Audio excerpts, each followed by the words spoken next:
Best.Podcast.Ever is sponsored by the Gertzberg Law Firm, a full-service, award-winning business law firm in Cleveland and Chagrin Falls that appreciates what matters most to businesses: practical advice and cost-effective results.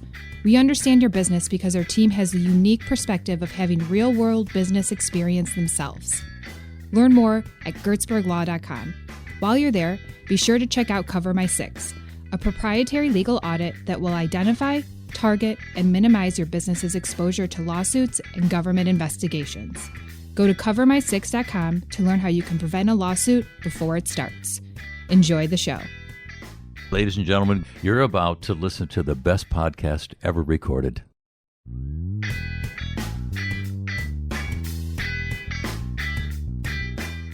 And we're here to shine the light of God and the message of Jesus to the world, and that everyone knows that they're loved and life will be okay if we all work together. And that's what it is. Like I said, that's what it is. It's that common cause, that common mission of working to make the world a better place for everybody.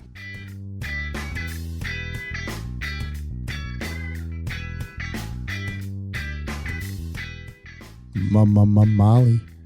Hi, Alex Gertzberg. Good Gebler. Hi. Up in this piece. Happy Monday. Thanks, dude. You're cutting off my my attempt to harmonize with you. Oh, that's okay. Sorry. That's okay. Sorry. That's all right. Sorry. Lately, I've been stifled in my attempts at comedy. Recently, yesterday, we went to the Natural History Museum, and there were otters there. You know how they've got those that outside. Have you been there recently? I have not. I know you've told me I need to go. Oh, it's so cool. Yeah, they've got like a zoo outside, and there was an otter there, and a bunch of people came up, and he went and hid. And I go, I bet I know what that dude's thinking. He's thinking I'm otter here. Nice. And did the crowd not respond No, to that? I said that to Tiffany, and she just about punched me in the face. And then this other time we saw this pregnant girl down the bridge from us, and I go, oh, I think you've heard me do this one before. Oh, I go, Tiffany, I bet you I know what position that fetus is in right now just by looking at it. And she goes, oh yeah, what position is he in? And I go, the fetal position. Oh my gosh. Oh my gosh. Oh my gosh. It's hard to believe that you're engaged. Oh my God. That's hell.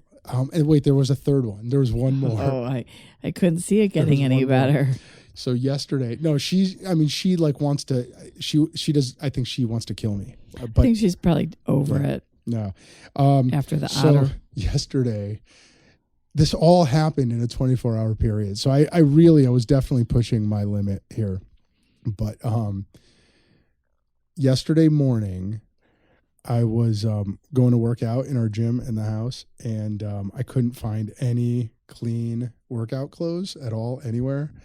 And I go, and Tiffany could tell that I was missing clean workout clothes. And I go, Tiffany, I'm feeling a little bit out of shorts right now. Oh my gosh. Oh boy.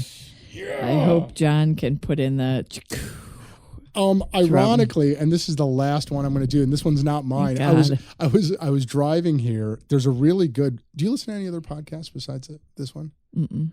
Man, do you like Conan O'Brien at all? I do. All right, his podcast is phenomenal. Okay, it's so good. So he's got his current episode has Jack Black on it. Jack Black was getting a tour of Jack White's house. You know Jack White from the White Stripes? No. Apparently, what's the White Stripes. The White Stripes. Is that a gang? It's a rock band. You've heard you've definitely heard their music before. Anyway, Jack White was giving Jack Black a tour of his house, and they went into this one room, and there's inside the room there's two statues of lions in the room, and there's a plush recliner chair there. Okay. And Jack White says to Jack Black, you know what I do in that chair, right?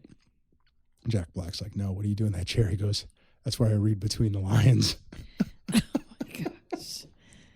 Oh my Hold on, gosh. I gotta take a break. I gotta take a moment. Hang on. Oh my gosh. All right, I'm done. That's it. I'm going on break. Well, I need to apologize right off the bat because I've been ill, and there's going to be some coughing. I have that. I'm done with it, but I have that dry tickle, and I have my water, John, and I have my coffee. I didn't bring tea, but I'm just going to warn you, it's going to be tough. It's going to be tough. I can already read. We do put our heads away when we cough. I mean, but sometimes it comes. And do you find it interesting that the only hate mail that we get at this show are from our own producer and editor? Oh, they really love us. They're like, I can already see the hate mail from your coughing. I would like to know, John, if, do you laugh at our, do you just sit there and go, is it just a job for you? And do you sit there and go, oh my gosh, I can't wait until this, oh, here they go rattling again. Or do you enjoy listening? Do you laugh at, obviously you didn't laugh at any of Alex's jokes. First of all, he's changing his underwear right now because he just peed his pants. But tell us, if you would, through your email comments, what you do when you're editing. Are you enjoying our show? Is it torture for you? Just give us a little feedback. In addition to all the other feedback you give about, moving away when we cough and stuff like that. But I'd love to know, is he enjoying it? There used to be some, you're killing it, you're doing a great job, this one was great, but those have been few and far between lately. So I'm just wondering if we still have John's attention. I'm imagining John sitting there with a lot of eye rolling. Yeah. And for those of you who are listening, John is our amazing editor. Intrepid. Yes. Editor. Yeah, so that's who we speak of when we say, John, and there goes a cough. Molly, yesterday I found myself at this new Thai restaurant on Washington and 306. It's called Thon Bui, which was fantastic. It's right next to Anthony's. Duncan and yeah. Duncan's Are they flooring. chamber? They're member? not a chamber member. Oh, no. geez, I can't. I know that Duncan always says that the smell in his place is smells like Thai food. Overwhelming. Yes. We devoured the latest and final installment of the Gebler Chagrin Falls book series. Is there a name for that series? Can we come up with one? Cute picture I got from my dad, Papa G. Yes. Yeah, and the coloring book. What a nice touch that was. Freebie. I would have added more pages. Yeah. It was just a little freebie, but you know that your Papa G is now entered. If you purchased a book in the month of December, you are entered to be a character in my next book. Is that right? Yes. So Papa G, or he could choose someone else. He bought 2, so he's entered twice for every book you purchase until December 31st. Yes. Yeah. Maya and Nellie's son were just favorite. The last one. Mm-hmm. It's lovely. It's fantastic. I do love it. What, and is Bodhi's hair. Yeah. Nellie cut it. Yeah. When did that happen? So the Jews, Molly, they have a 3-year rule. Okay. The observant Jews do. Yes. And not that Nellie's observant. I don't know if she would. She had mentioned that was. They decided to follow that particular rule. Yeah. Yeah. Nellie, you'll have to decide if you want me commenting on your observancy in this podcast or you can take it out. I think she's actually mentioned it before on the podcast. I like that tradition because I think little boys actually look super cute when they've got their hair like rock stars. And he has little bun, his man bun. And it's funny too, if you know any Jewish men who are somewhat observant, everyone has cute baby pictures, yes. Ask them to see their baby pictures, and it's second year maybe. Yeah, 1 through 3. 1 through. They're hysterical. The Jewish faith has some cutting feelings about cutting. It's true. The bris. Yeah. I don't know how I feel about it. The circumcisions, Right. Plus, have you ever seen one go down? No. Okay. Let me tell you how it goes. Okay. All right. And since last time we talked about mammograms, which my mammogram was all fine, everybody. So just can I tell you something? That I listened to that banter from our last episode. Some good stuff. I felt like we were providing a service to all the ignorant men out there who know nothing about how mammograms are performed. Yeah, that was all good. I'm all good. Yeah, good. Thank you. Yeah, so tell me, how's it go down? So first of all, I believe, and Jews out there, feel free to yell at me if I get any of this wrong, but I believe it has to occur within like 2 weeks of being born. Okay. And it often coincides with the naming ceremony, and they get the rabbi to come over, but it can't be just any rabbi. It has to be a moil. That's it. That is the name of a rabbi who can perform brises. And what is a bris? A bris is when they circumcise you in front of like all your friends and family. But don't some Jewish people not get circumcised? Isn't that a big deal to not? I don't know. I don't know if that's true. Every Jew that I know has gotten circumcised. Well, the ones that haven't are Soviet Jews from the former Soviet Union. I believe that may have been considered like a thing that the communists hated about Jews. So they may have outlawed it. Like you weren't allowed to have bar mitzvahs in the Soviet Union, so you had to do that all in private. The bris might have been follow that same path, and so it's possible that, like for example, I know adults who didn't get circumcised until they came to America. Okay. Right? Members of my family, that's true for. Ouch. I think that might have been. I think I might have. Yeah, I'm one of those. Oh. But not as an adult. I was a kid. But right. I was 4. I was 4. Which I remember when that happened. That was freaking traumatizing. I would think so. And you know what else too? Oh my goodness! I'm reliving a lot of really traumatic memories right now. I remember when it went down. I was 4 years old. It was at Mount. Saying went down. Oh, stop it! It was Mount Sinai Hospital. I was 4 years old. The purple building. And what I remember most about it was that I came home. I don't remember it happening. I remember being wheeled in a gurney to the operation, and then I think they must have knocked me out.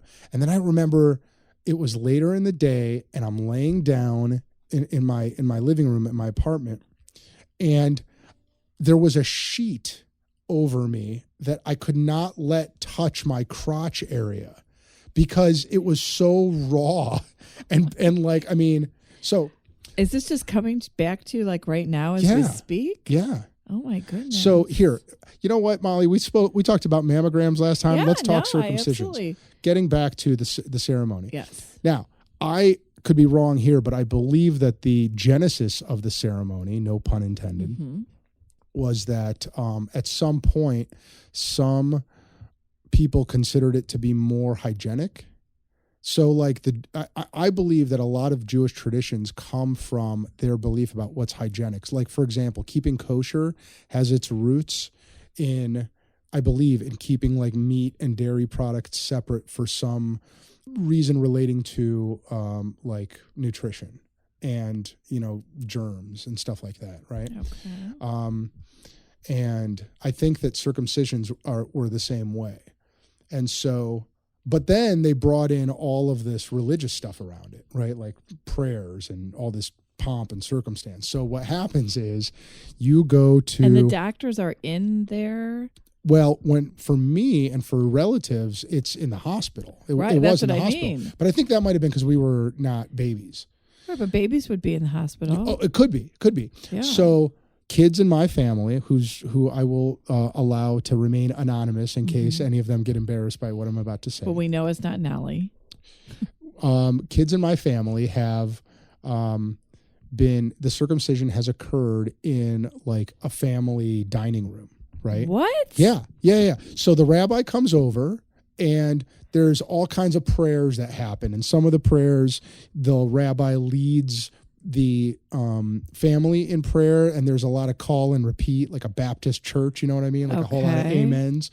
And then there's a lot of just like monologue in Hebrew. Let's get to the chopping stuff. All right. So then the rabbi sits down, and he's got this special pillow, and he puts that on his lap.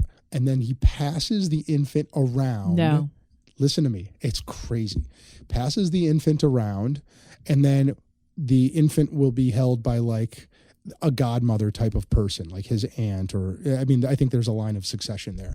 And then the rabbi says some prayer there, and then the aunt will repeat and maybe drink some wine or something like that.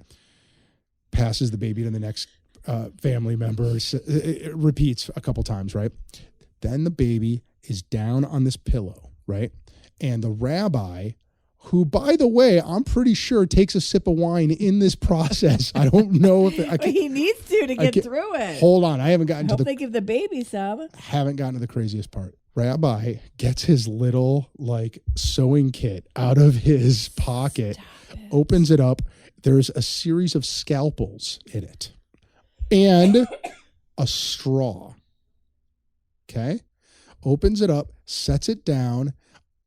I'm not sure what he uses to sterilize it. I think it's a combination of rubbing alcohol and like matches, right? I mean, it's pretty.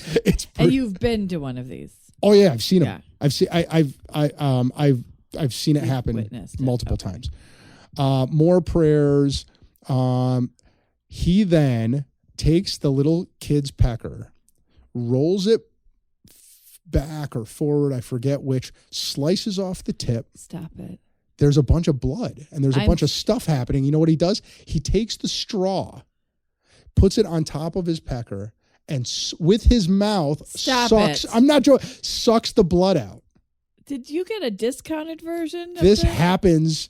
This is the way it happens. Can I tell you something else? Well, what do they do with the blood? It doesn't go in his mouth, does it? No, he spits it out. It does go in his mouth? Yeah, spits it out. Stop it. I swear to God. Alex Kurtzberg, you're lying. I'm not making any of this up. May I be struck down? Lies. No, I'm telling you. We should ask the pastor. He'll verify it. I bet you they know. He's a pastor. He's no, not but Jewish. I bet you. I think it's like lawyers know what other lawyers do. Listen, this is considered by many people to be barbaric. And I think you're right. I think that there is a movement these days. I think there was a time when it was not just considered unhygienic. It was considered like a medical problem when it was not hygienic. And I think these days people train their kids to be more hygienic with their peckers. But it is also very religious. There's a very religious connotation to it. And so then after that, you know what happens? They do a naming ceremony. I couldn't even imagine. And they give the kid his official Jewish name. And that all happens in the same day, and then all the relatives get drunk. I'm floored. Yeah, dude, I can't believe that goes down. That's true.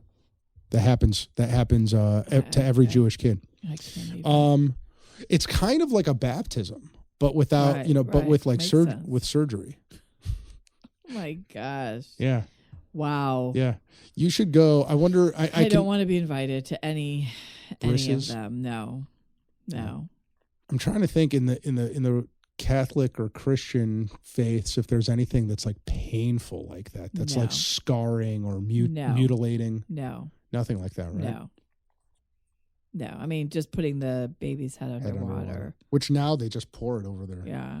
That's how they did it when I was a baby. But is it the Baptists where they still dunk them? Baptists, I think Reborn Christian, non-denominational, some do that as well, where they go in and actually do a complete submersion. Okay. So it's just the Jews that do the mutilation, huh? Yes. I am just... You know who else does it? I honestly thought that it was the opposite. I honestly thought that Jewish men are not circumcised. No, it's so just the opposite. Who's not circumcised? It's not just the opposite, because the opposite, all other people are circumcised. No, I think there is somebody that is not. Yeah, you think I could ask my only Jewish friend, and there you are. You can't. No, I can speak for the Jews. I don't. Do you think our pastor friend will know? No, I don't want to ask him. No, we should. No, it's not. It's not embarrassing. It is weird. I'm going to ask him. Penis being cut. I'm asking him. Molly. Yes. Did you have? Has it been 2 weeks since we hung out? I think so. Because I was. What have sick been the last highlights? Week. Oh my gosh, who the hell knows? Well, it looks like oh boy, John's crawling, huh? John is crawling. Racing. He's on the move. We went and saw Santa Claus. Lovely. I saw that. Was that the one we interviewed? No. The one we interviewed was at the lighting.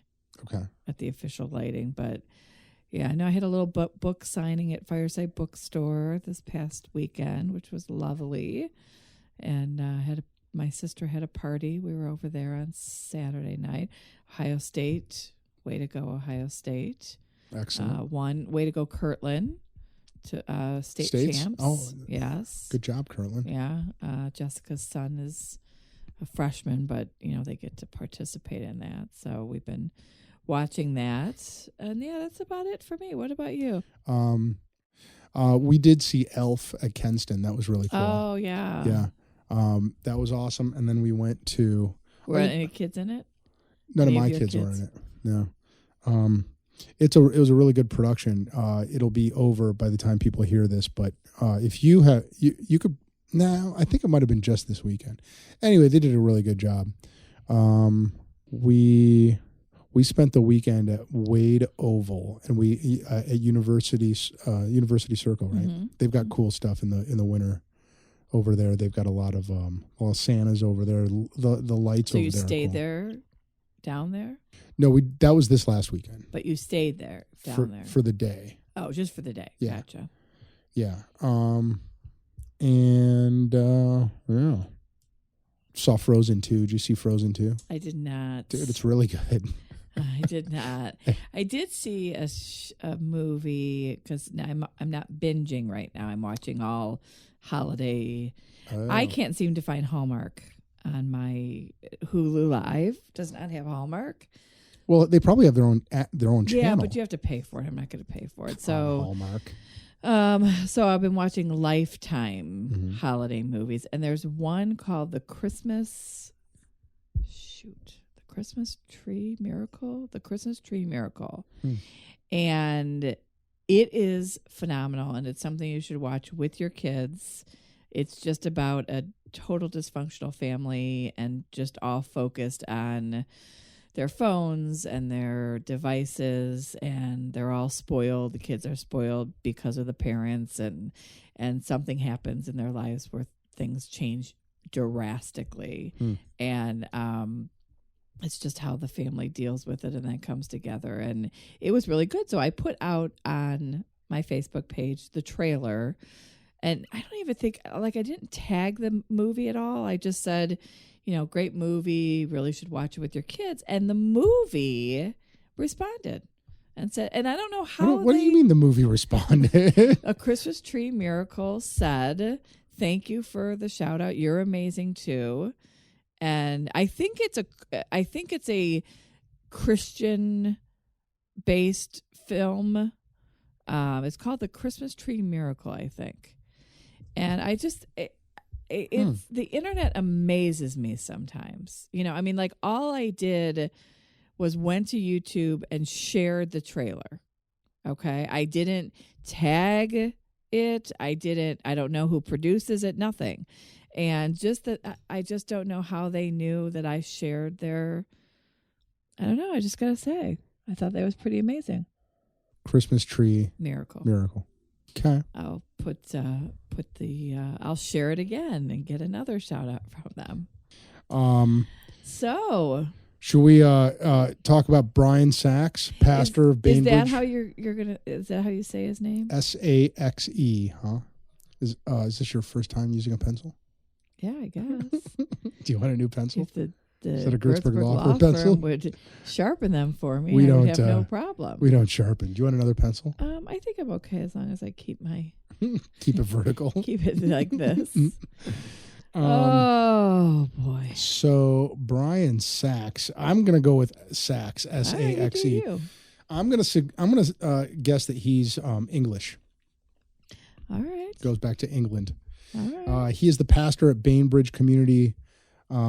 Now UCC, is that Universalist? United Church of Christ. Maybe. Interesting. What's interesting about Brian and about the Bainbridge Community UCC is that they are very inclusive and very progressive. and very forward thinking, which, I mean, look, I wear my atheism on my sleeve, Molly, as you know, but I would say that I do have nothing but respect for people of faith and for leaders of congregations, but particularly those who include everyone, regardless of their sexual orientation and anything else that they believe. I think that the world needs more inclusiveness, but churches in particular can often use some. So that's Brian, and he is also He's new to the church. This This particular church in Bainbridge, yes. Yeah, just last year he came. They're very active in local, like, charitable things, like the Northeast Ohio Homeless Stand Down, Bainbridge Township Food for Friends, the Crop Walk. Do you know what the Crop Walk is? I do not know Can't that. Can't wait to find out. I know. They're involved with Geauga County Job and Family Services, Chagrin Falls Park which Community is our Center. chamber member of the year. United Church of Christ. Okay, excellent. And they're also chamber members. Yeah. He seems like an interesting dude, so let's bring him in. Let's do it.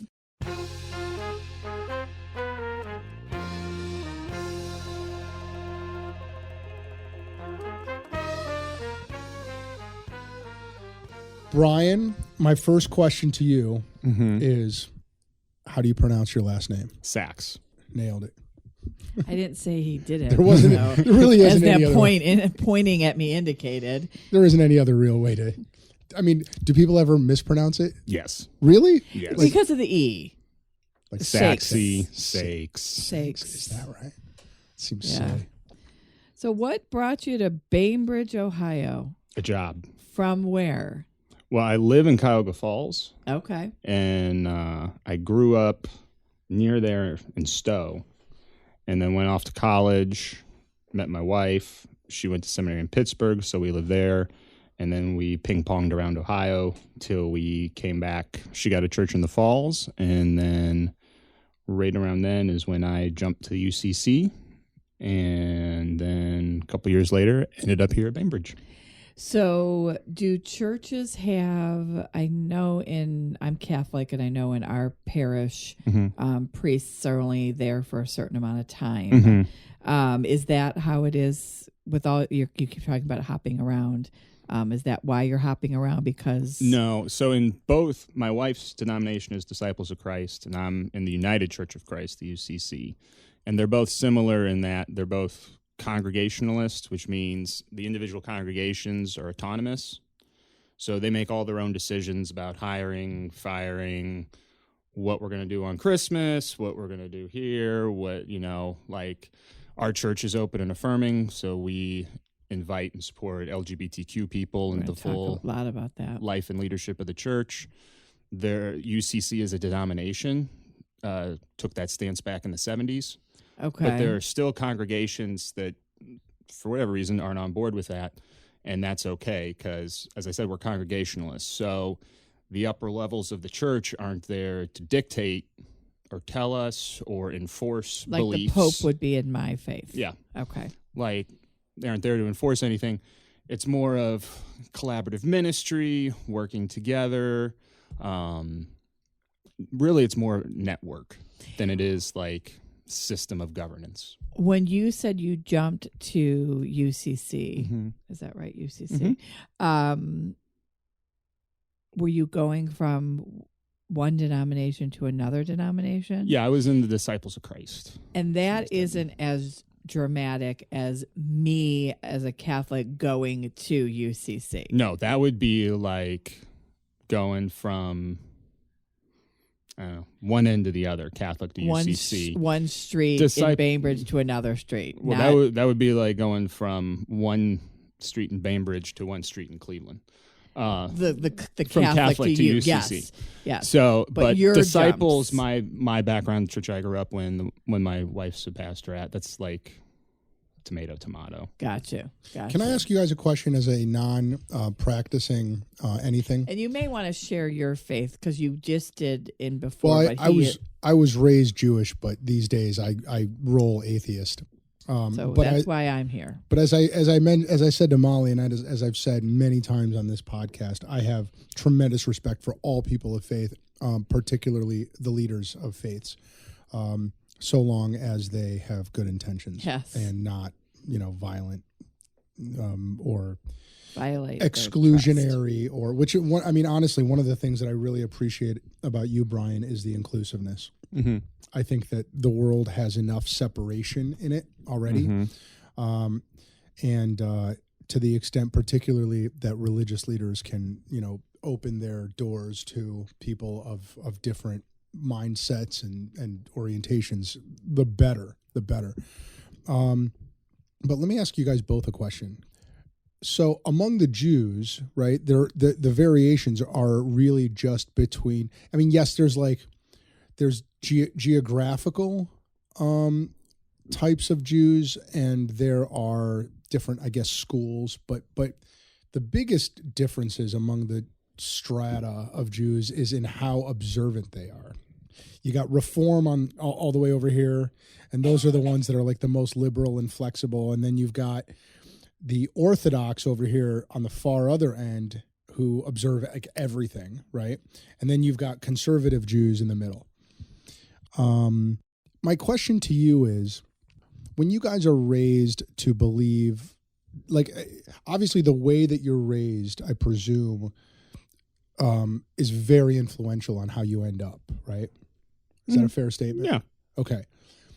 How are you talked to about the other branches? Are your parents like, man, those guys are crazy, they don't know what they're talking about? Or are they just like, ours is the way, but you can go any other way you want? You know what I mean? Like, what's that conversation like? My sister and I just had that conversation because growing up Catholic, we went to private school. Mm-hmm. So we didn't know a lot of people who weren't Catholic.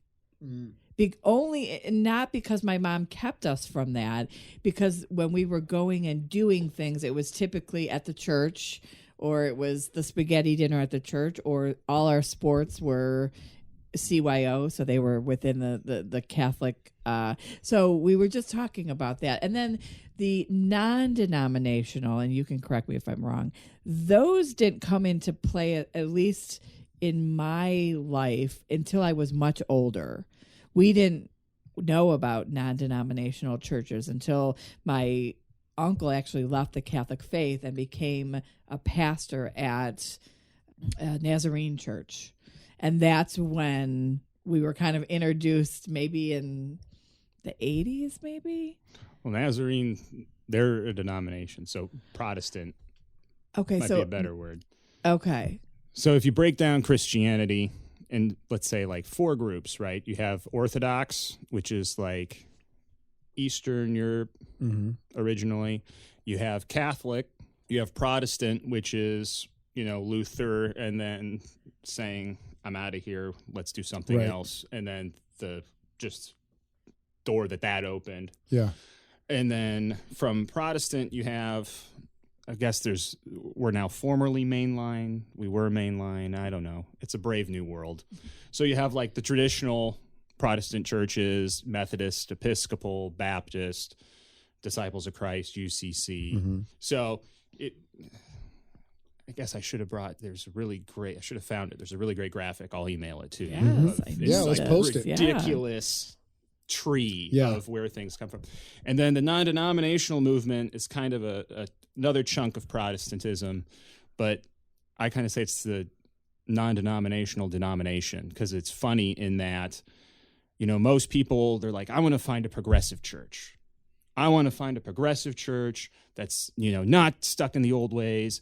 And so I'm going to find one where there's a rock band and a light show and all this. And that's typically the more non-denominational churches, but those are also usually the most theologically conservative. The biblical literalism, the no gay, no way, that type of stuff. And it's in the mainline churches which have our, hymns and our more regimented order of worship, and that's where you find the more liberal theology.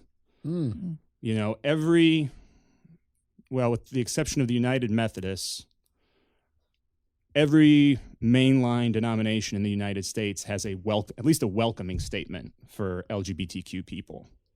Now, I mean, that ranges in welcome versus full embrace. Right. But, and all of them, have a more, I would say, open biblical idea of exactly where Scripture comes from, and as opposed to the literal thing.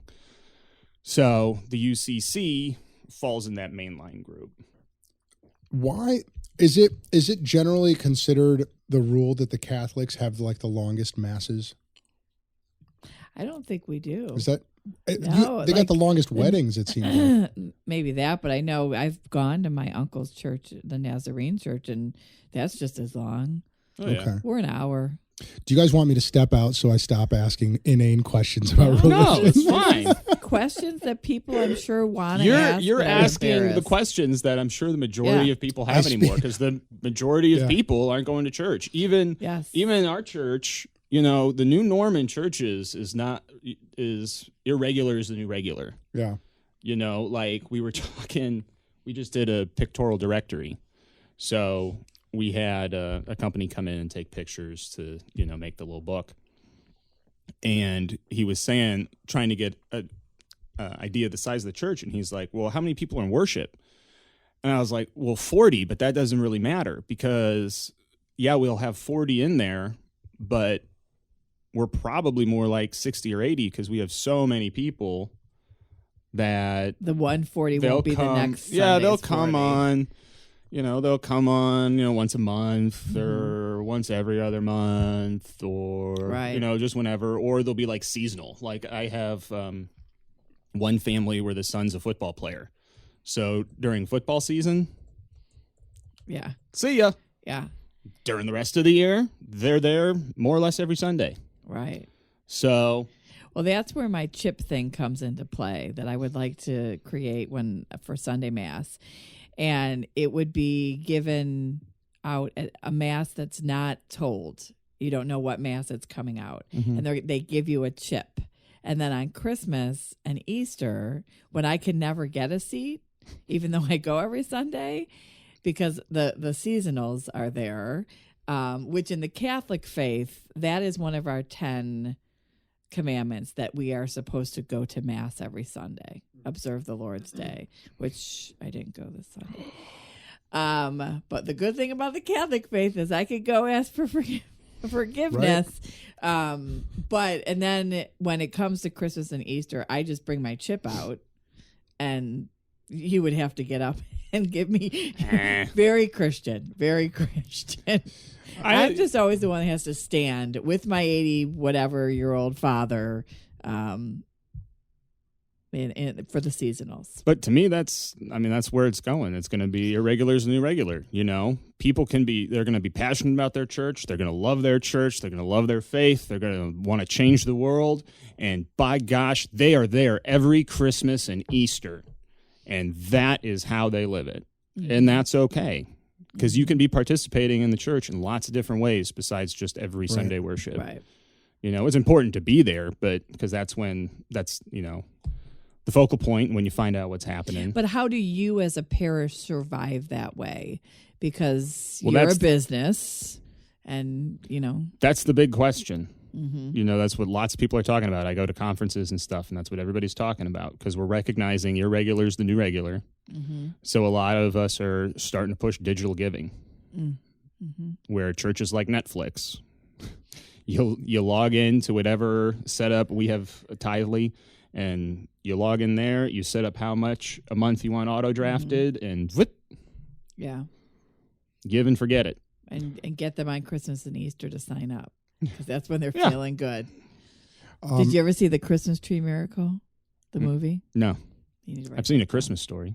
No, it's a Christmas, and you should show it at your church. The Christmas Tree Miracle. I think it's a Christian-based film. We were talking about it earlier. Are you sure? I do. It's about a Christmas tree?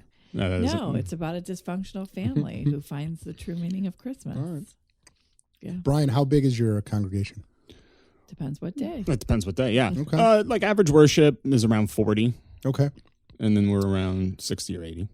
Do you experience any pushback because of your stance on inclusiveness of? No, that's part of why I took this church. They went through. I mean, not within the church, but among pastors, Or other- among Bainbridge. Among Oh, Bainbridge. That's a great question. We haven't really gotten there yet. I kind of know it's coming. There's some other UCC churches that were open and affirming in the area before us, and they've had some problems where, they'll put out a rainbow flag and it gets stolen or burned or something like There's that. one downtown Chagrin Falls. Yeah, Isn't there? Federated. They're a Yeah. UCC church too. And I know that they've had their flag Really? stolen or burned. Yeah, it's or pretty whatever. conservative out east of here, and in Chagrin Falls too, actually. Well, and that's why as a progressive Christian, it's important that we're here and we're shining our light and doing what we can. Yeah. So, for instance, I'm getting ready to do the advertising push. January 25th at 10 a.m., we're going to be hosting a workshop for parents of kids who have just come out as LGBTQ.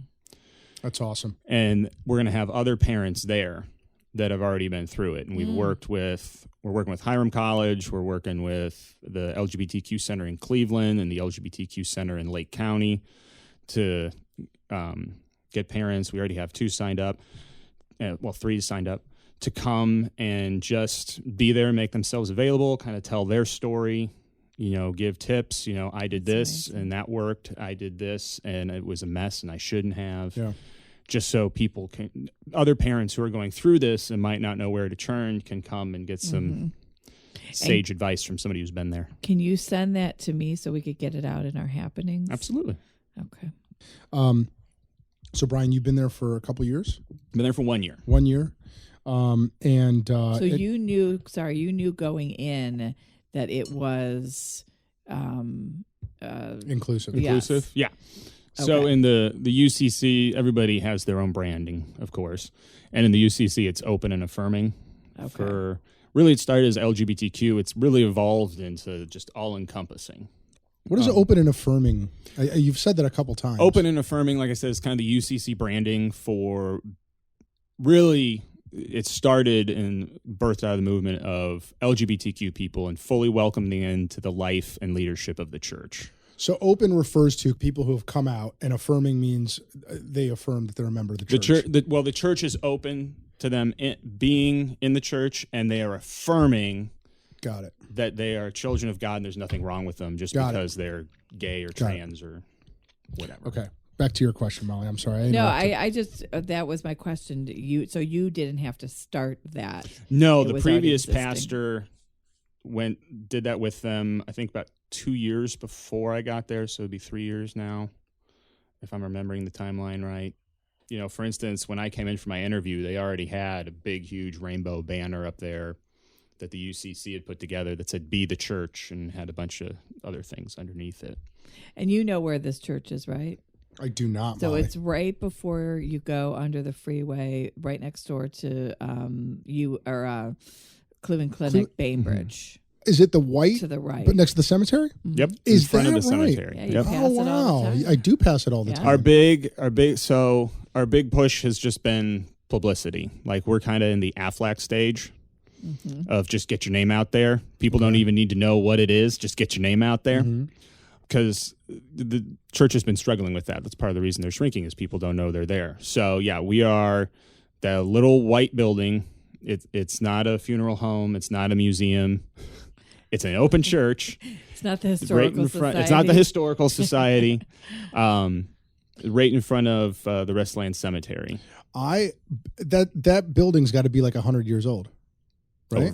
Over 100 years old, right? Yeah. The congregation. No. Over 100. Under 200. We'll be having our 200th anniversary as a congregation in. What is it? It's like 3 years.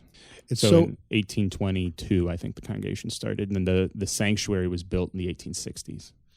and but has it been a UCC church for most of that time? Or No, I haven't delved into the full history, but we have this huge quilt and it has our name on it.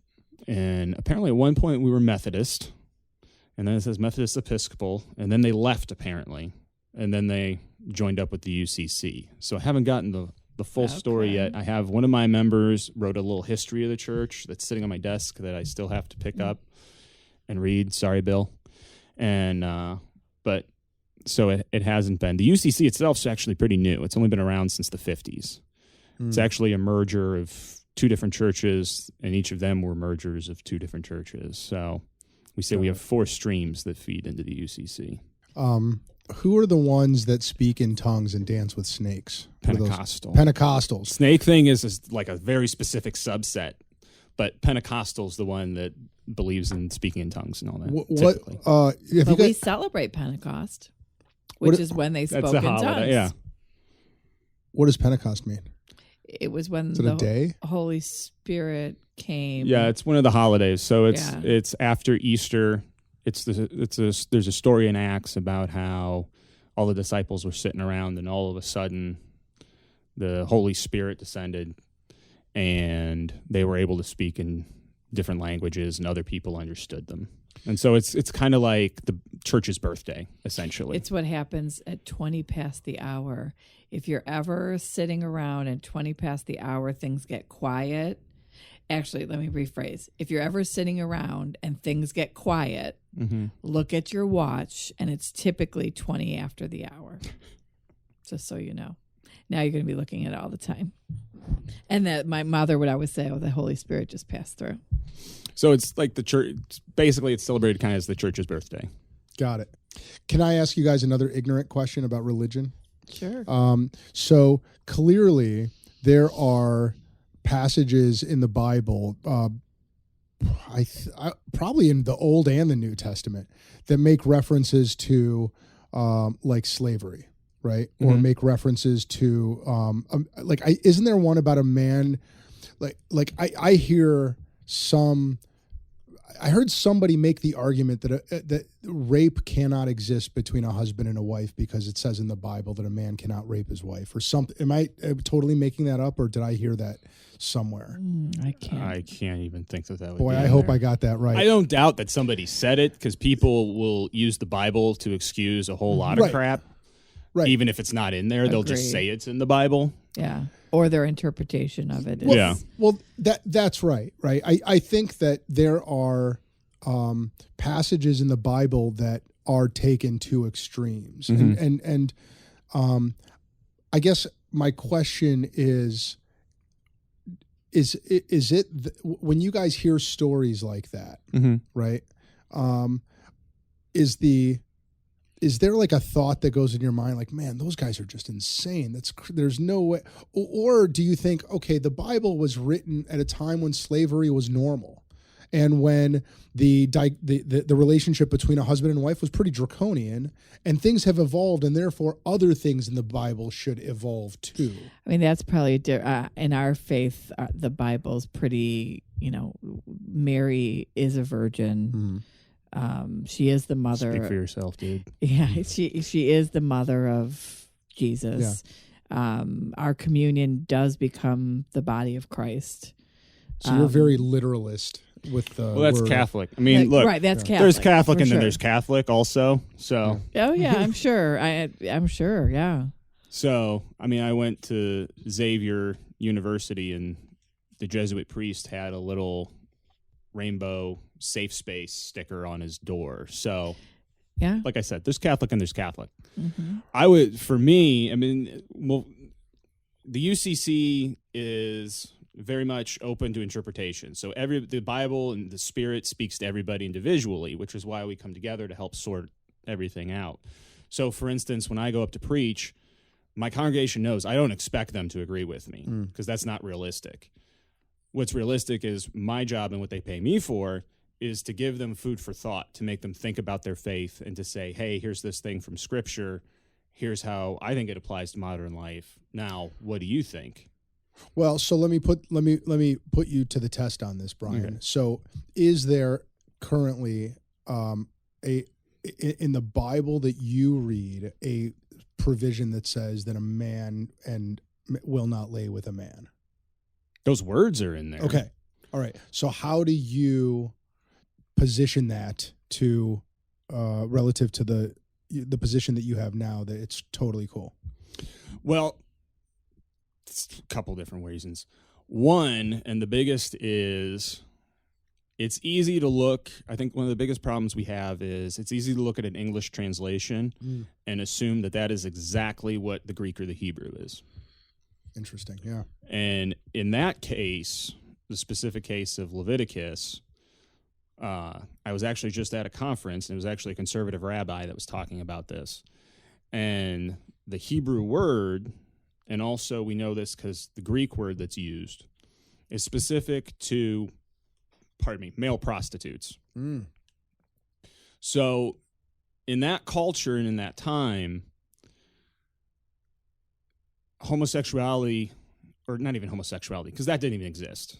We shouldn't even use that vocabulary. Well, it existed among ancient Romans. I know and it ancient Greeks. existed, but not in terms of what the Bible's talking about. The Bible's talking about acts, because that word in there, "man shall not lie with man," I think it's the second man. I don't speak Hebrew, so I'm going off memory here.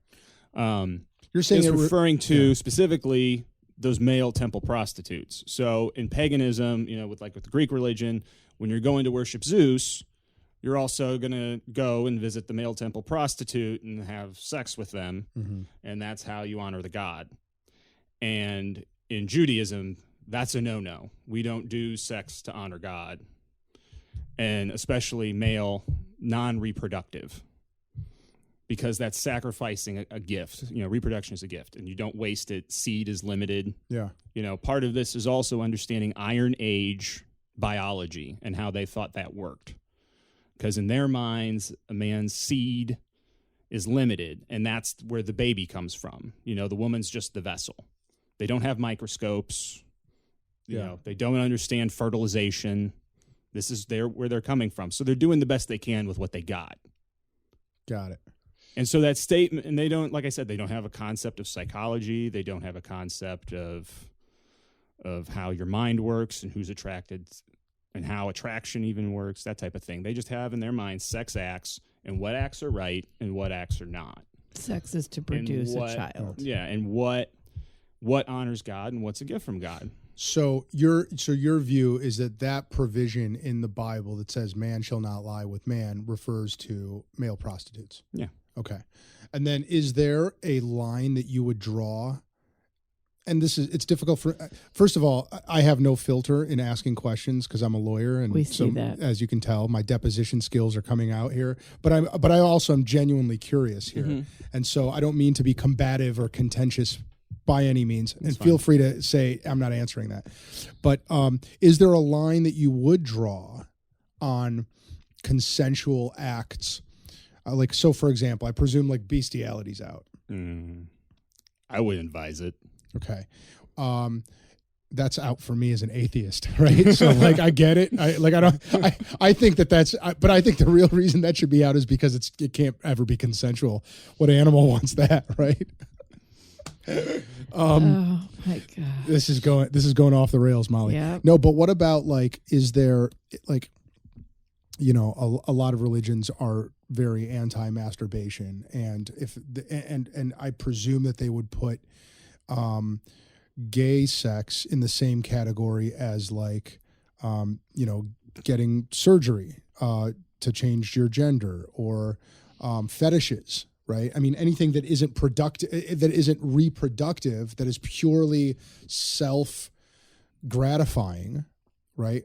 Obviously, I think we can all agree. A lot of religions are like, no, that's, if you're not making babies, that's out. Is there, are you completely on the other end where it's pretty much fair, everything's fair game? I wouldn't say everything's fair game. How I would answer that question is, we understand modern biology. So it's not like the act itself is wasting a gift from God. The gift from God is the relationship and the emotional experience you have between a person. So if you're in a relationship, or if you're doing things that aren't bringing about a full, healthy, and loving relationship, then you should probably questioning if it's smart to be doing it. Yeah. Got it. one of the biggest books that was huge in Christian theology in the Middle Ages was the Song of Songs, which is in the Hebrew Bible. And it's erotic poetry.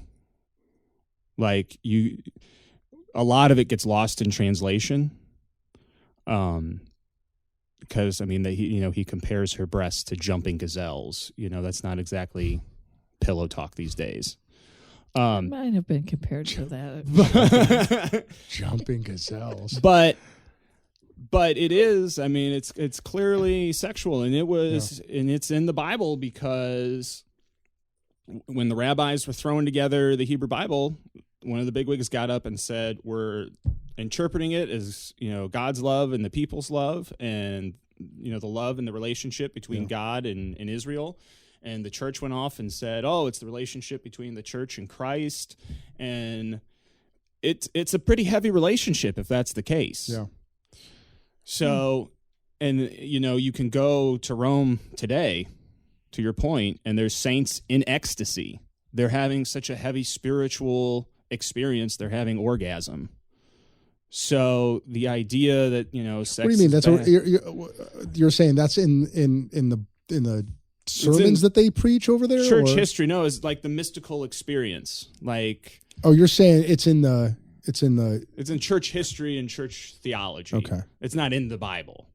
Okay, but that was a tradition that spun off, I would say, in part because of Song of Songs and how sexual it is. So I'm not sure where this was going, but let me ask you this: but the idea that I mean, to me, when people ask questions, I know this is where it came from.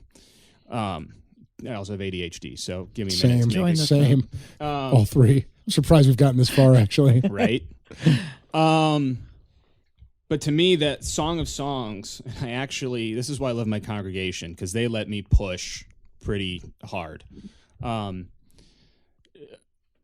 of Songs, to me, is the book of Scripture that when we're talking about relationships and what's a healthy relationship and what we should be involved in, that we should be directing people to, because it's all about that healthy love and attraction and affection for one another that's moving somewhere.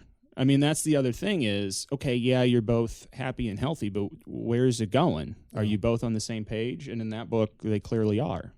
Yeah. Yeah. I'll have to look up this book. I have a clear memory from when I was in youth group in high school, and that we had split apart in different groups, and there was one group that was like all girls, and they started teasing us about how they found a book that was all about sex, and of course we're adolescents, so we're all like, "Well, which one? Which one?" Yeah, we're not telling. And finally, you found it. Mm-hmm. Mm-hmm. Brian, how much of your progressive philosophy comes from the way you were raised? I'm realizing more and more that, it's from there, like I said, I grew up in the Disciples of Christ, which is like the other white meat to the UCC. It's very open interpretation. Nobody's going to tell you what to think, but they're going to, guide you. They're going to tell you what you think. I mean, if you ask the question, you get the answer. And so it's very much focused on we're all going to believe different things, and it's not reasonable to expect us to all agree all the time. Right. So we have to figure out how we're going to live in community with very loose principles, but in common cause. People might all think differently about how to interpret the Bible, but we all agree that we're here for a purpose. Yeah. And we're here to shine the light of God and the message of Jesus to the world, and that everyone knows that they're loved and life will be okay if we all work together. And that's what it is. Like I said, that's what it is. It's that common cause, that common mission of working to make the world a better place for everybody. I've come to believe that where you fall on the religious spectrum, in terms of how strict you're going to be, and versus how,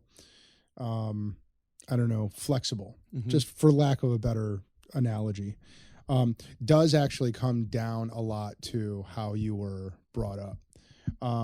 So like Tiffany went to Catholic school. You went to Catholic school, right, Molly? I did. So her stories about the things that the nuns used to do to them were traumatizing. Like, I was 12 years without all my teachers were lay, right? Yeah. Non-nuns. Yeah. Yeah. Or priests.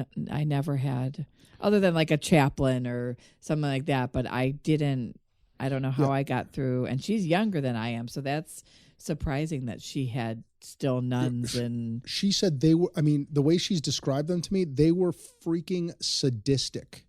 Like, they got off on inflicting pain on children, you know? And then the imagery, and I mean, the stories about what the devil's going to do to you if you lie, or if you are jealous or whatever. Like, the imagery that she described receiving as a child, as like an 8-year-old child, about the gates of hell and burning in hell for the rest of your life. I mean, like, to me, I think that there has to be, in order for you to be, and I don't mean to be judgmental about nuns. I got that just in our Sunday service or Sunday mass, that kind of fear.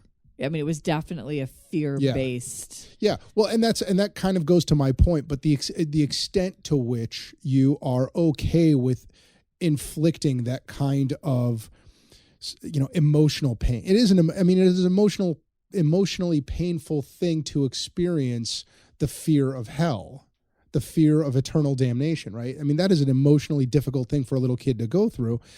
I believe, with no real evidence whatsoever, but just purely from my own observations, that in order to be able to do that to somebody, you have to have had it done to you. You had to, that there has to have been this sort of threshold that you consider to be acceptable and that you will go up to in order to be able to do that to somebody else. I think that's, they're taught that way. I mean, that's their teaching. Yeah. Let me put it this way. That would not be my approach. I think. I like how diplomatic you are, Brian. Yeah. I'm trying to be ecumenical here. I think that Jesus never scared anybody into following him, with a couple exceptions. And that the power of Jesus' ministry is inclusivity. It is the whole thrust of the prophetic movement in Judaism that he comes out of, is that God is looking out for the little guy. Whoever is getting picked on in society, that's the person that God cares more about. And if you're rich or powerful, if you think you're the big guy, you're actually the person God cares about the least, because you're doing just fine. It's that little guy that needs help that God cares about. And if you're not helping out that little guy, then you have some work to do on yourself. Because the whole idea really behind, when I read the Hebrew Bible and when I read Jesus, the Gospels and Paul's letters and all that, is that it's about us working together to build a better society. The prophets and Jesus were utopian thinkers. Their understanding of God was that God wanted people to live in a utopia, and that how you achieve that is by actually caring about one another. Not just in little ways like, I'm going to give this can of pumpkin pie filling to the food bank because it's Thanksgiving. It's everything that you do should be geared towards helping each other out. We're going to take a short break here, and when we come back, we're going to put Brian through the crucible that is the lightning round. We will be right back.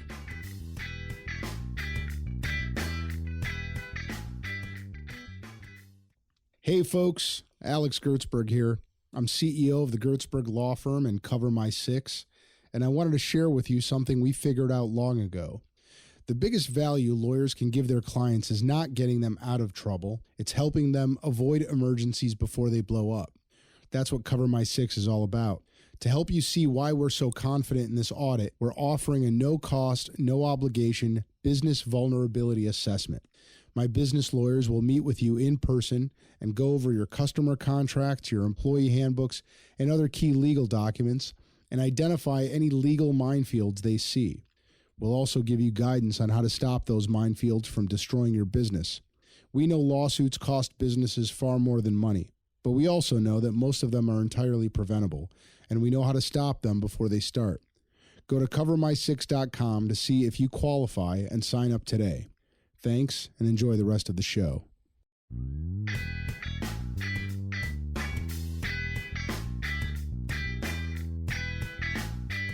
We're back here, folks. I very much appreciate that we are sitting here, Molly, with a pastor who has a congregation, and he is enjoying a fine Great Lakes brew.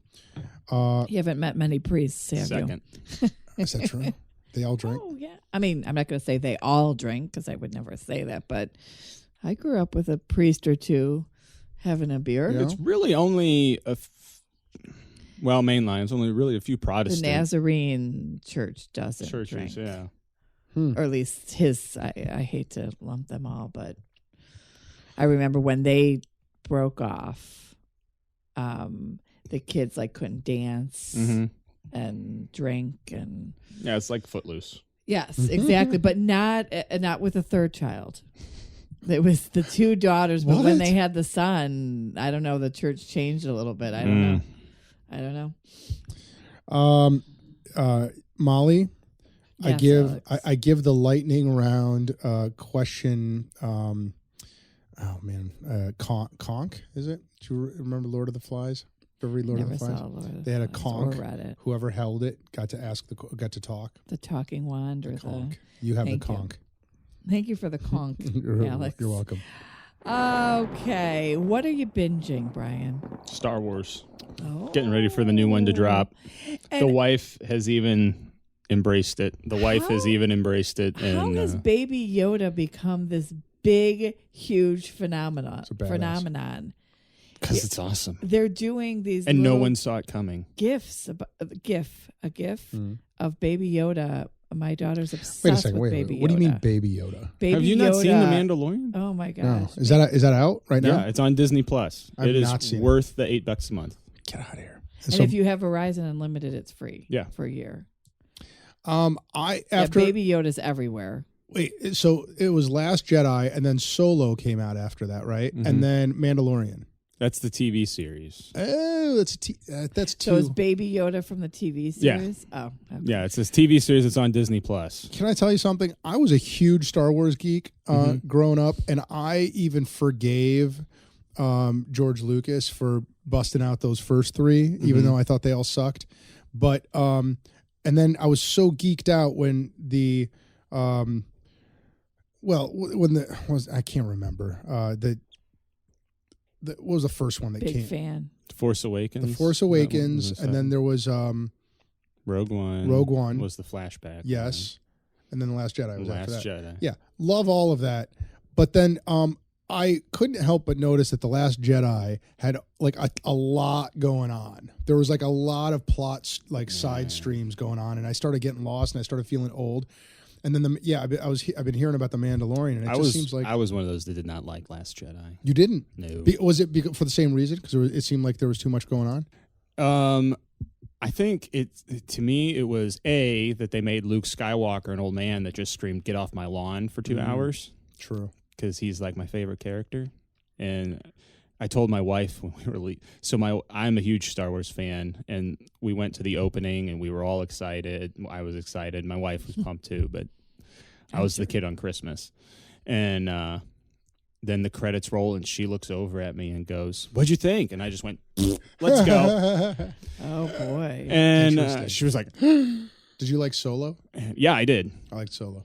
But Last Jedi, they made Luke, they just ruined the Luke character, and also it just seems like it was a bad episode of Battlestar Galactica.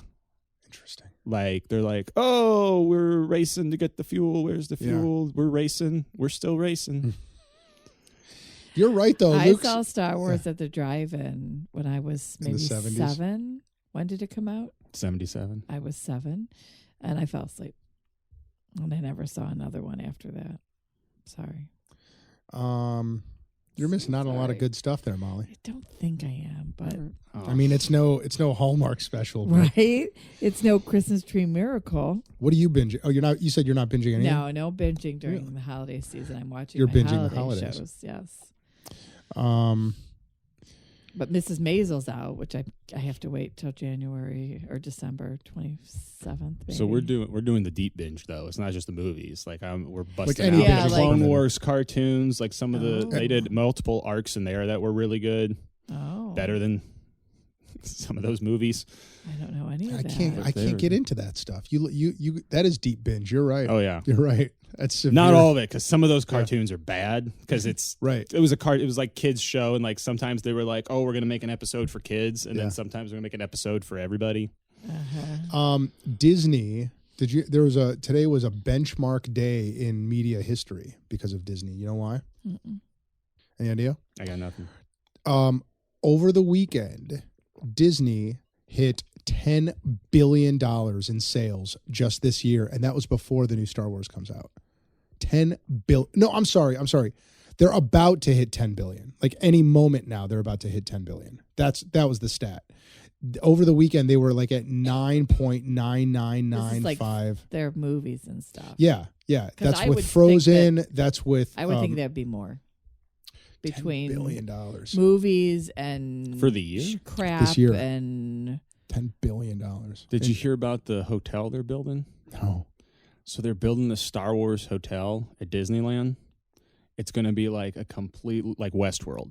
Yeah. I could totally see that. So it's Yeah. going to be like you go in for like 2 days and it's a completely immersive story. Like you're on a Star Cruiser.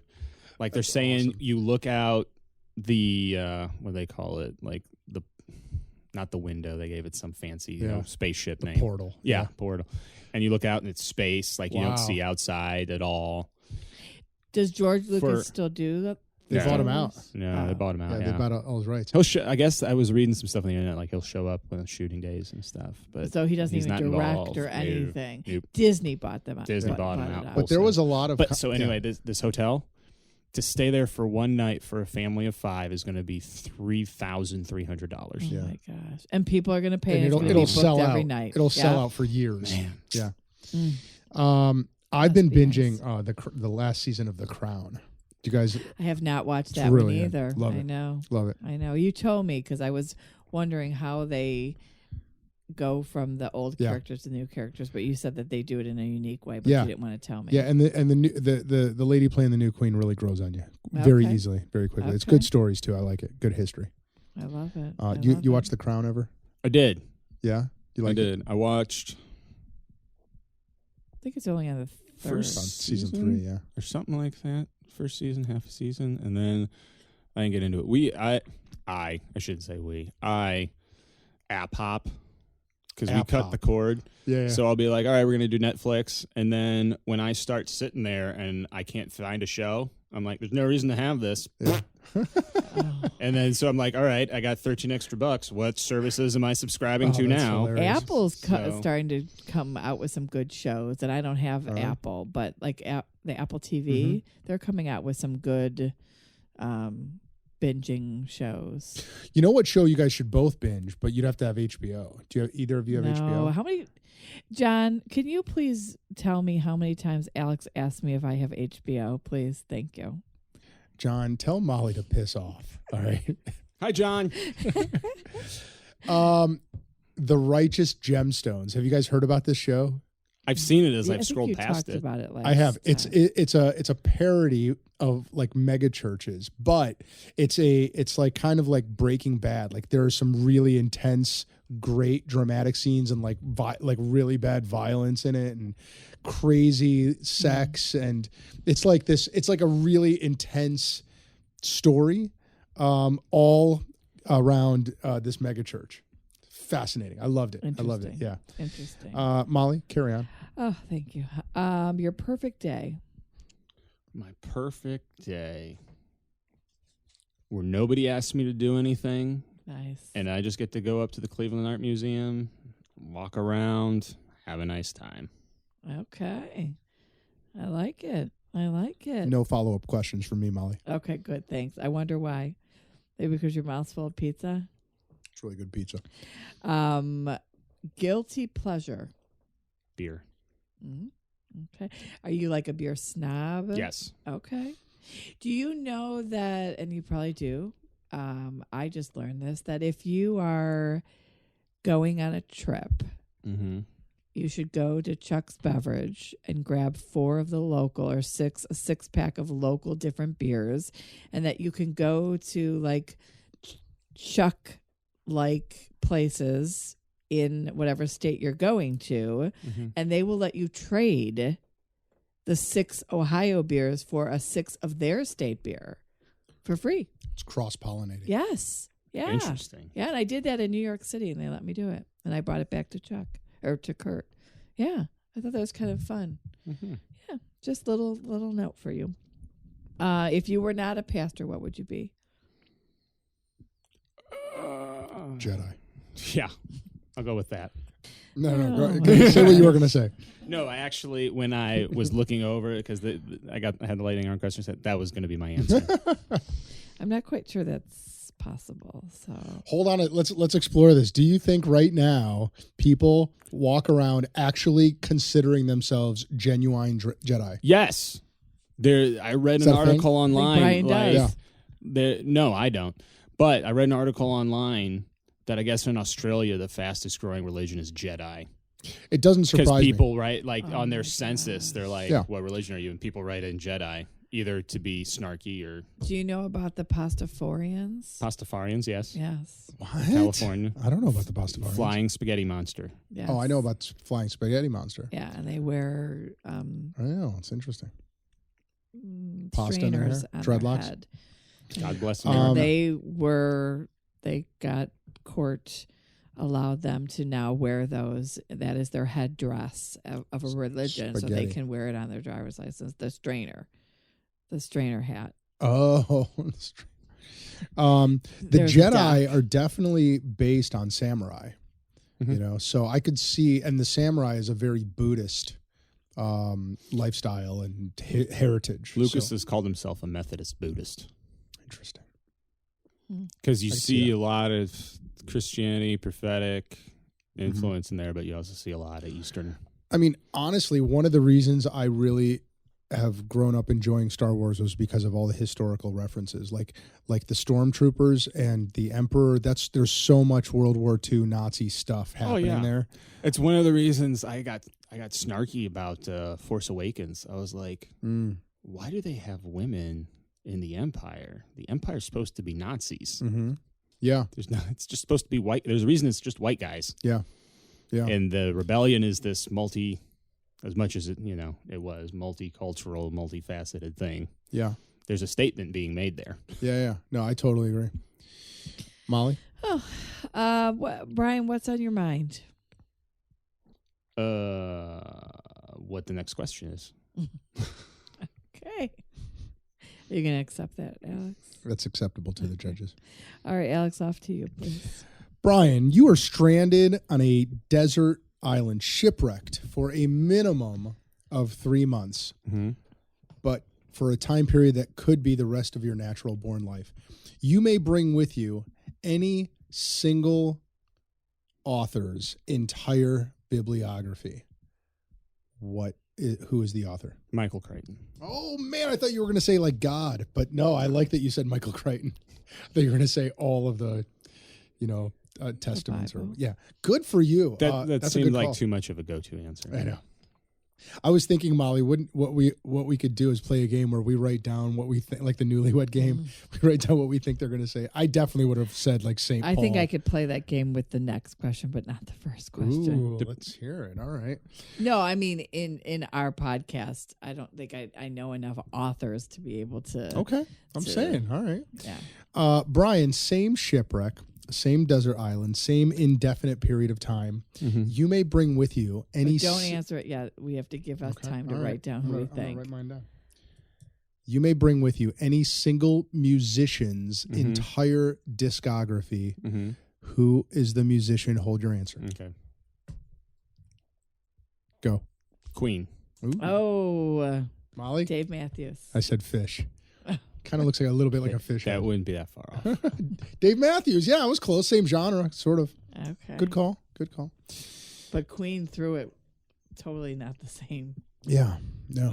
Bohemian Rhapsody and Matthews and Fish. Yeah. Okay. All right. Both long. Everybody gets a solo. Yeah. Yeah. Queen, huh? Is that a big discography? How much is there? I just know the staples. Is there a lot of albums there? Yeah. Interesting. They went from like 70s till he died in Still going. late 80s. Also consistent with your philosophy of inclusiveness. There you go. What is the habit or routine that you do on a regular basis that has given you the most mileage? I'm writing it down too. What you think his habit's going to be? Always being curious. I wrote prayer. That's a good one. Has it ever gotten you in trouble? See, my problem is I'm bad at the idea of prayer as a discipline, but I'm good at the idea of prayer as conversation. Mm-hmm. So I'm bad about, just sitting there and, quieting everything and folding the hands, bowing the head. But, I'm not above driving home on 271, ranting with God. Possibly about the person in front of me who's had their turn signal on for 15 minutes. I could see that. Do you meditate? Prayer and meditation are. I should have been clear. Do you ever meditate separate from prayer? To me, they're the same thing. Okay. The Protestant tradition's been pretty rough with prayer. The Catholic tradition is much more, I would say, better about the openness of what prayer is and can be. Protestants are slowly bringing that back in. But, contemplative prayer is a monastic tradition that goes back to only a couple hundred years after Jesus did his disappearing act. But it's the same thing. It's the idea of repeating the same phrase and, kind of quieting your mind, quieting your soul to listen. I can't do any of that. It's rough, especially with the ADHD. Yes, it's rough. I took a class where they actually brought in prayer beads, which, fun fact, is a Buddhist thing that the Christians ripped off. And that compliment to me that helped the prayer. And I always get lost in is that the 7th Hail Mary or the 8th Hail Mary? You just go. I mean, that's not the point. That and to me, what is it can be whatever you want. Right. Not when you're doing the rosary. Well, there's specific numbers.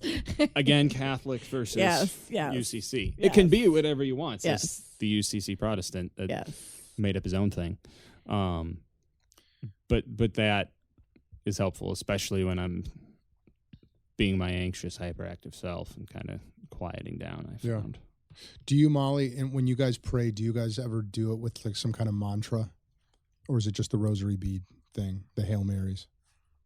Well, I mean, I would say the whole Mass is a mantra almost. I mean, but I'm saying when you're like repeating the same word or phrase over and over and over again. I don't think we have that. No, that we're repeating or anything like that.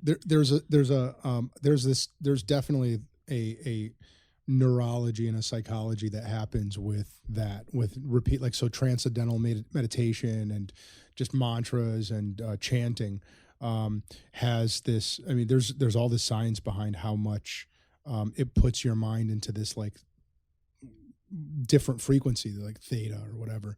And it is the same, I believe that it's the same kind of like state of flow and peace that people experience when they're meditating and but also like doing repetitive exercise without like music. Like you see people doing like marathon running, distance running without any music, and they're just totally focused on the steps. Also fishing, right? Like I've come to believe, and I mean this, like there's something neurological that happens when people focus all their attention on the line hitting the water, right? That line, that point, and they just stare at it, right? They stare at it for like an hour, and it's kind of like this heightened anticipation because they're waiting to see if it, bobs, but it's also just so peaceful. And because the more attention you put on one focal point, the more serene you're going to be. You're excluding all of the other things that our brains just do. That's why we have a focal point when we give birth. Yeah, no, that's right. That's right. But I think it also lends itself to feeling like you're having a religious experience too. Well, yeah, and for me, it's easier. It's also rather the beads because that's an active thing, right. so you get to fidget. Right. But the part of the reason I like the art museum is it's easy to go in and sit there and look at a piece of artwork, especially since we're such a visual society now. Look at a piece of artwork and focus on that and concentrate and contemplate and think. Yeah, I love the art museum. Have you gone recently, Molly? Mm-mm. We should go sometime. We'll have a date. Okay. Brian, if you could, this is the Christie, if you could interview anyone who ever lived, who would it be? It's not going to be who you think it's going to be. Well, let's find out. We got to stop commenting on it ahead of time. It's our show. We Are you going to write down your guess? I have no idea. Yes, I do. I'm going to say Thomas Jefferson. Oh, I'm so glad you didn't say Jesus because that's who he wrote down. No, I wrote Martin Luther. I wrote Lucas. Who's Lucas? The director. Oh, George You Lucas. did say Alive or Dead. That's true. Who did you say? Jefferson. Thomas That's the Jefferson. Someone last episode. Yeah, I'm Right? reading his biography right now. Meacham. One of the duo. I think you're right. I think said that. Brenda or Rick, or you think it was Nancy or Bob. Mm-mm. Doesn't matter. It Yeah, was that would be a Rick. great interview. Yeah. Finally, you might want to take a sip. You don't have any water or beer left, No, but this is a big one. What is an embarrassing thing about yourself that very few people know, and for extra bonus points, that no one knows except you and God? Oh, for those of you listening, he's itching. We got a That's chin sign. itch there. I would say the professionally embarrassing thing is I am ridiculously sloppy about my citations in my sermon, which is like a professional thing. Like my wife's a minister, and I remember people coming and talking to her and being like, how do you handle that? Because it's an awkward thing, because it's like you don't want to bust up the flow of your sermon by being like, and I got this from the New Interpreter's Commentary, and this is another fact from the certain commentary. So you're just supposed to have them written down? So then what a lot of people do, what my wife does, is she does it in the manuscript. So she'll like have a manuscript and she'll cite it in there. So if somebody's like, hey, where'd you get that? She can just be like, I got it from blah, blah, blah, blah, blah. And their book, Jesus is Awesome. So, and I'm bad about that. I can tell you where like stuff, like if there's a sermon and you're curious, I can be like, well, I use these resources. but does anyone ever call you out on like something from the Bible and you're like, I'll let you know later? I'll get back to you on that. Like at the beginning of the show. Like, I was like, I don't know, I use Google. Okay. If it's really intelligent and really good, it's probably somebody else. Okay, sure. That's fine. I mean, one could argue that religion in general is just one long act of professional plagiarism going back. That's human 2000, knowledge, right? My wife, I was getting up in my head about something, and my wife said, one of her favorite professors in seminary said, Christianity's been around for 2,000 years. There are no new thoughts, so don't put that pressure on yourself. It's a great point. Yeah. It's a great point. Yeah. I accept that answer, Molly. Good. Acceptable. All right, we'll take Good. it. Unless you've got something else. No, Personally embarrassing, perhaps. that's not happening. Molly, I don't know about you, but I declare this episode a rousing success. I agree. I have to tell you something too. I called Molly earlier before you came over, and I was like, I just don't know if we're going to have anything interesting to talk about at all. He gets a little nervous when it comes to faith-based things. No. That's not what makes me nervous. It's just that I don't find it generally interesting. Right. Well, that's what I just said. Okay, fair enough. But this has been very enlightening. I for said me. we have to do our investigative work, and Well, in no small part, then you guys have been, both of you have been very accommodating to my ignorance, right? I wouldn't say ignorance. I think that has a very Curiosity. negative connotation. I would just say lack of knowing, That's fair. which is where I everybody asked you starts Jewish at. questions. I mean, the whole beginning was about circumcising. Yeah, you're going to want to tell your parishioners that, do you call them parishioners? Yeah. Your congregation? Members, Before they, parishioners, congregants. Before they listen to this, that there's a whole lot of circumcision talk before you get on here. We actually do. It's actually very interesting because he goes through the whole process. So we're very informative. We are. You know what we are? We are no BS, Molly. We are. We go straight to it. That's right.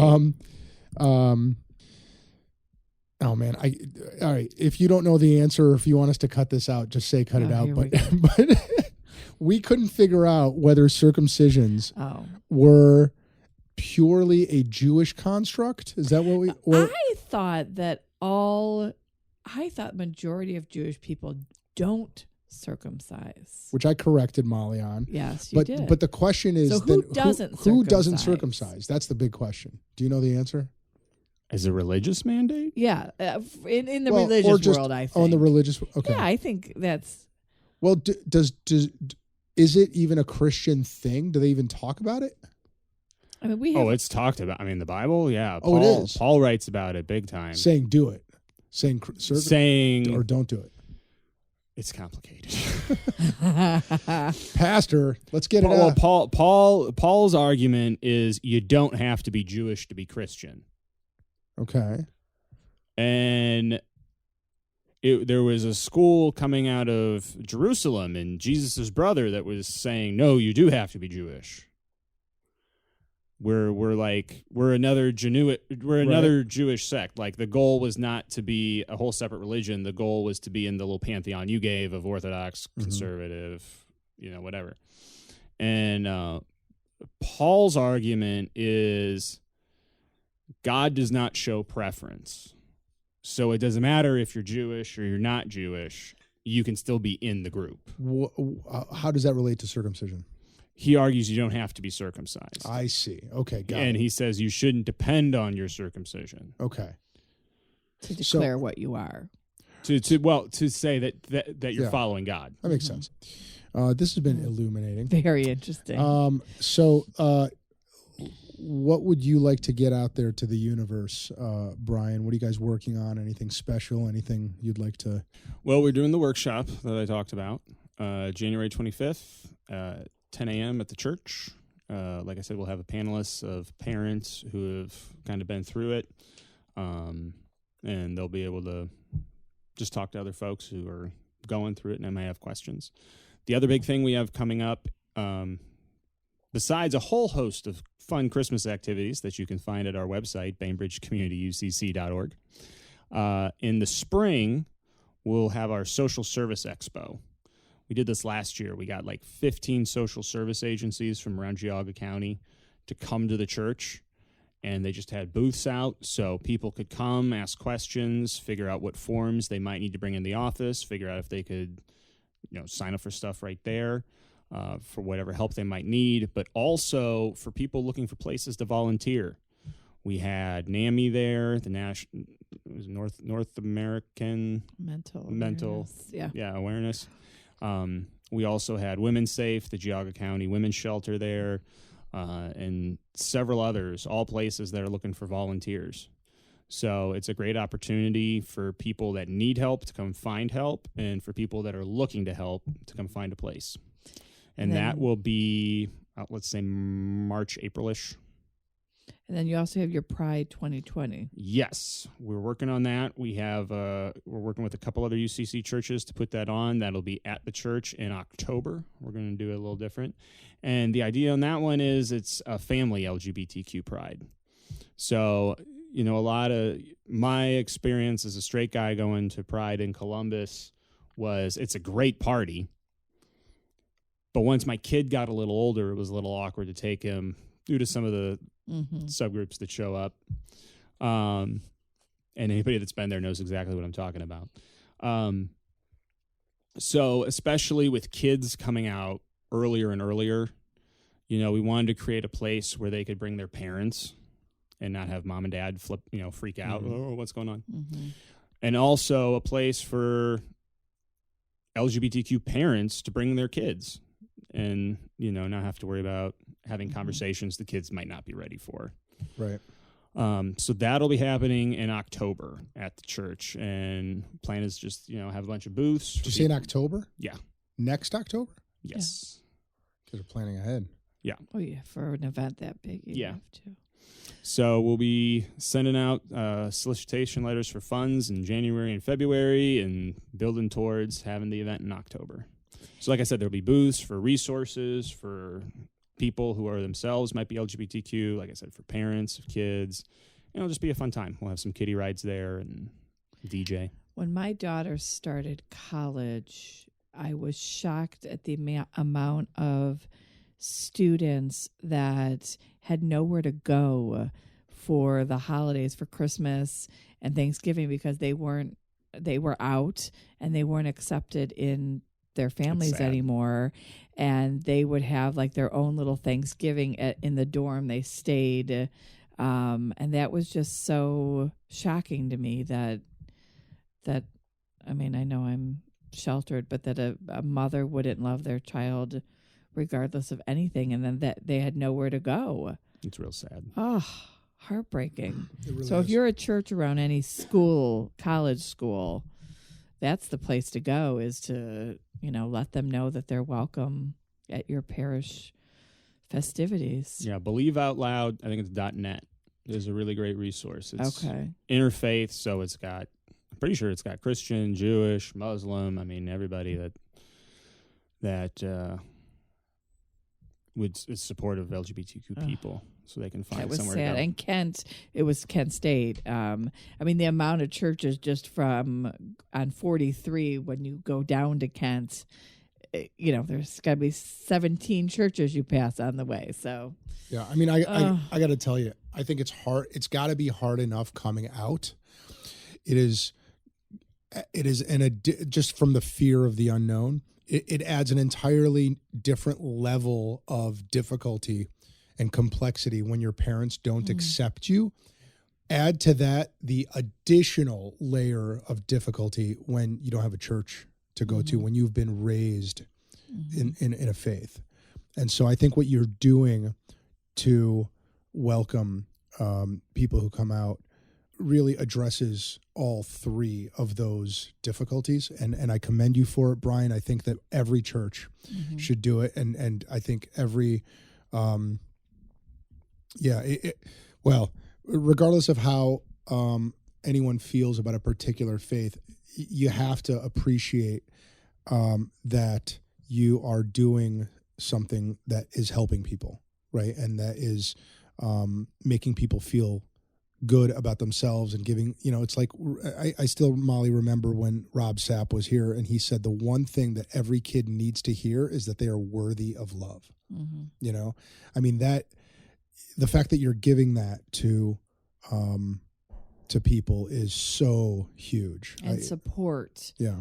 That's another thing I think people forget is, yes, that individual needs the love, but it's the family. And you keep saying all these events you're mentioning are wrapped around the family and supporting the family and giving them the tools to get through whatever they're going through. And I think that that's also huge. Yeah. Nice job. Great job. Molly, anything? No, just dealing with the holiday season.